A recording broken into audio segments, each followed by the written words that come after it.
it's your girl Manemi, hence keeping it up with Manemi. And today, as you can tell by the title, we are doing our first story time.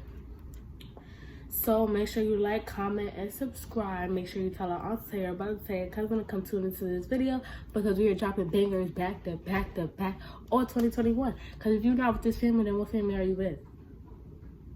But without further ado, let's get right into the video. So where do I begin, right? So this happened in 2016. I was in the 7th. I was either in the 6th or 7th grade, I forgot.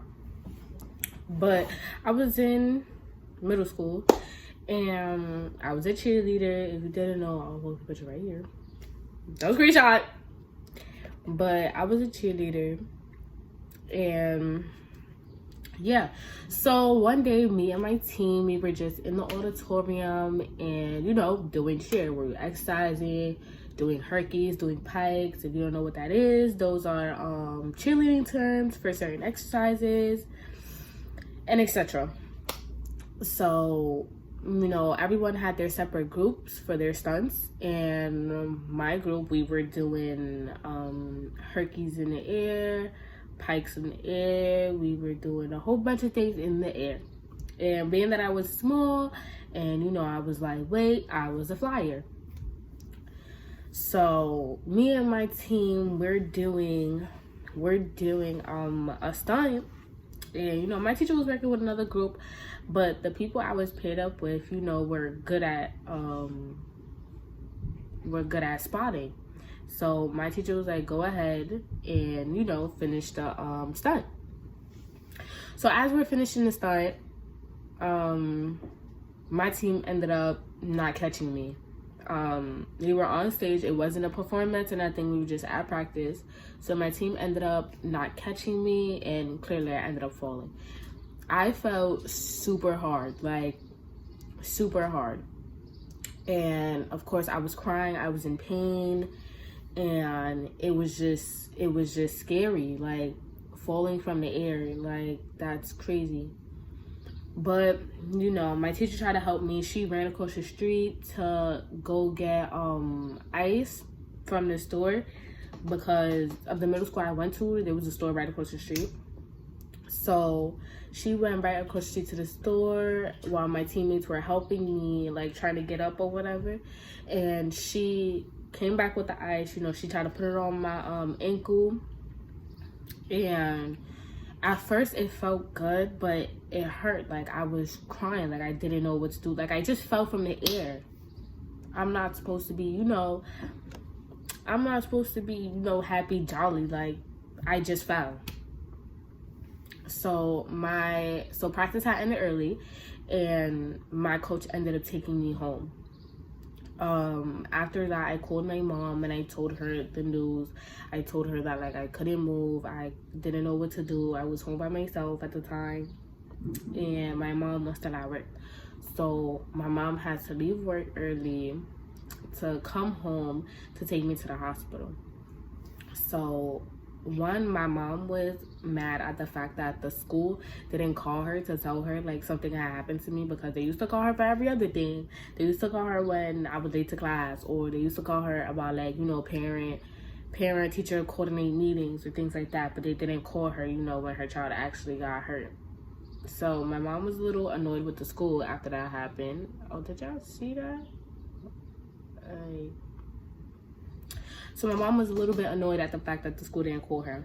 So she came home and she was like, oh, put your stuff on and come on. So at first, when we left my building, my mom, you know, tried to make me walk to the hospital. Walking to the hospital wasn't it. Like, I couldn't walk at all. So we ended up taking a cab to Albert Einstein Hospital. Albert Einstein Hospital is not far from me, so that's why my mom assumed that I could walk. But wasn't happening that night.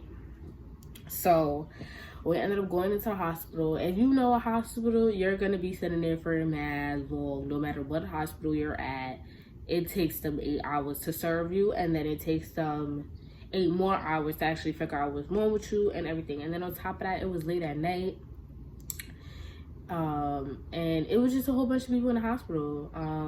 So that night they had ran x-rays on my foot and just told me that I fractured my ankle.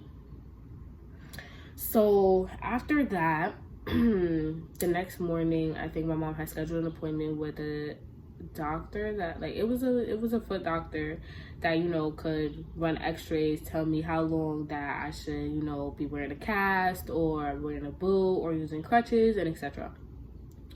So we go, and, you know, we just had to take cabs everywhere from that point on because, like I said, I couldn't walk. So we finally get to the foot doctor, and of course I missed school that day. You know, they took me in right away. They told me that I would have to wear a cast. I forgot for how long, but they definitely told me that I had to wear a cast and I had to use crutches.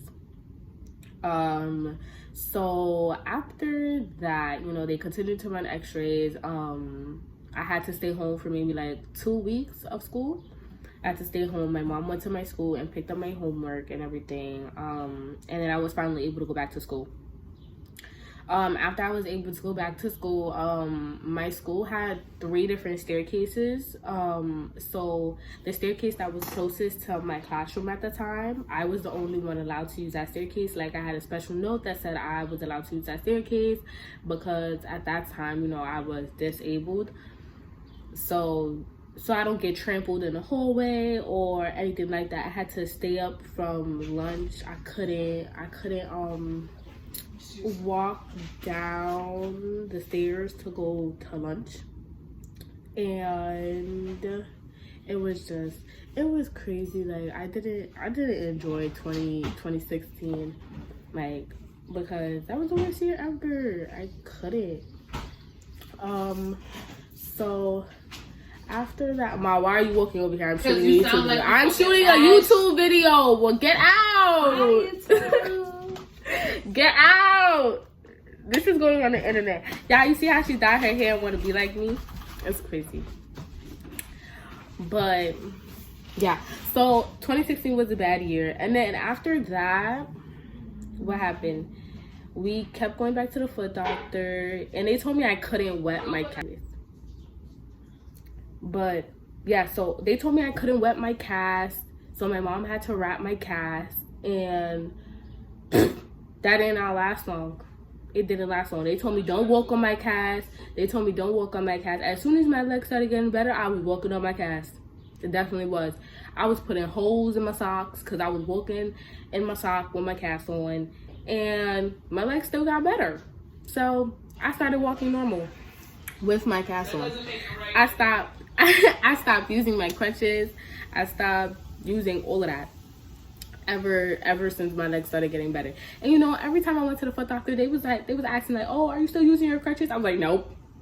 They was like, are you walking your cast? I was like, yep. Like, I didn't lie. I didn't do none of that. Like, I told them. But my legs started getting better over time. They still continued to run x-rays. They still continued to, you know, do CAT scans on my foot. On my ankle. And yeah, so over the course of time, I ended up getting better. When they finally took my cast off, it was honestly such a relief. I hadn't seen my ankle in like so long that it was wrapped in a cast for maybe like 3 months, 4 months. I didn't realize how your calf develops within, you know, 3 to 4 months. So when they finally took my cast off, my calf was smaller than, you know, my other leg, you know, that didn't have a cast on it. Like, it was smaller. So it was just a very traumatic experience because it's like, at first, after that time was me falling, I was like, I don't want to do cheer. You know, it was something that I was terrified of happening again because I didn't want it to happen. even after I got my cast off. You know how you have people sign your cast, like when you have like broken arm or a broken foot or things like that. You know, they told me if I wanted to keep my cast. I said no. They told me if I wanted to keep my boot after a while. I told them no. I told them I didn't want the crutches. I didn't want no memory of me having that accident. I didn't want to remember it. It was the worst year of my life after cheer, because cheer is something that, you know, I found pride in. Cheer is something that, you know, I actually took enjoyment to. So being the fact that I couldn't do it after I finally found something that I truly like doing, it hurt. I was like, I'm not doing cheer ever again. I told myself, you know, I don't want this to ever happen. So I wanted no memory of my injury. At that time, though, I'm super grateful that, you know, I had certain teachers by my side that, you know, helped me through that experience. I'm so grateful for my family because, you know, certain family members still helped me. I'm definitely grateful for my mother because, you know, she had to put up with it at the end of the day. You know, like I had to miss 2 weeks of school, which meant, you know, she honestly had to take care of me. Like, she had to wrap my cash. She had to bring my food to me at the time because I couldn't walk. I was legit on bed rest for 2 weeks, and it even hurt to like get up and use the bathroom because I would have to use crutches. And if you're familiar with crutches, you know they go under your arm. Having to like push yourself around all day, it gets tiring after a while, you know. And there was definitely nights that, you know, I cried and I wish I got better, and I definitely did over the course of time. I definitely did get better. My leg is absolutely great now.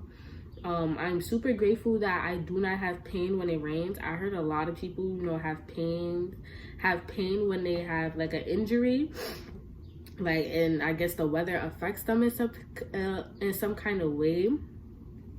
But I'm not one of those people. I'm super grateful that I'm not one of those people, because I don't think I would want to feel that pain every time it rains. Like, that's very shocking how people go through that still.